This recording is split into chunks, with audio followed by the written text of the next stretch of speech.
All right, now to give us more insights in terms of what exactly is happening in the aftermath of Yevgeny Prigozhin's death, we're being joined in by Mr. Glenn Deason, who's a professor of international relations at the University of Southeastern Norway. He's joining us live from Oslo.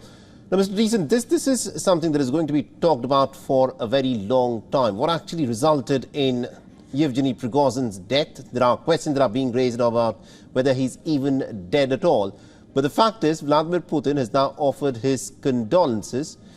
But is this a case where Yevgeny Prigozhin was done in because of the mutiny that he had staged against the Russian forces 2 months ago? Or do you think that this was actually an accident?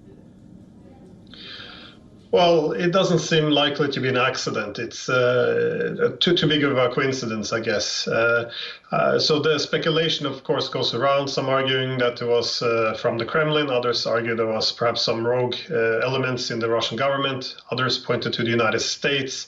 Other looks towards Ukraine or simply some of the enemies that Prigozhin built up over the years before, well, effectively the Kremlin pulled a lot of his protection.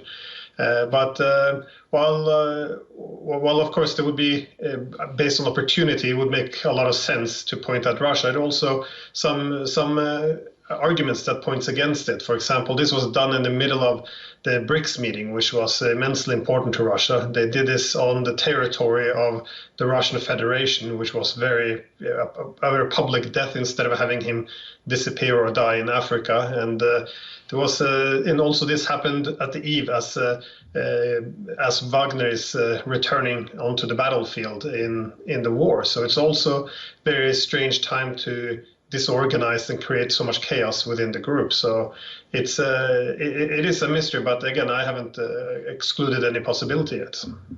Now, what happens to the Wagner mercenary group per se? Because it was such an important strategic asset for the Russians, not only for the fact that it was fighting in Ukraine, but also because so actively involved in other theaters of conflict, such as in West Africa and even in Syria.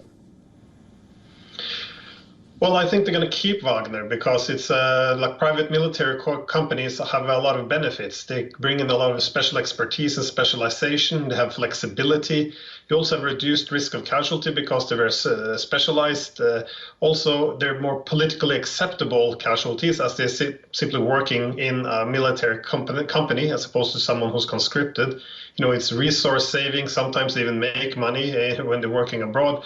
And the best of all, of course, is plausible deniability. If Russia would have to use them to, for example, do an attack against, limited attack against Poland or another NATO country, they could be quite useful. So they will want to keep them, but they transferred so far most of the heavy weapons away from Wagner and a lot of the ammunition because they simply became too powerful and too unreliable. So this, again, would be the disadvantage of a private military corporation. So I think they're going to look to reform it, new leadership, not so centered only around the organization, possibly more loyalty towards the state, effectively overcoming some of these disadvantages which we see with private military corporations. Absolutely, indeed. Thank you very much indeed, Mr. Deason, for joining us and getting us all those details there.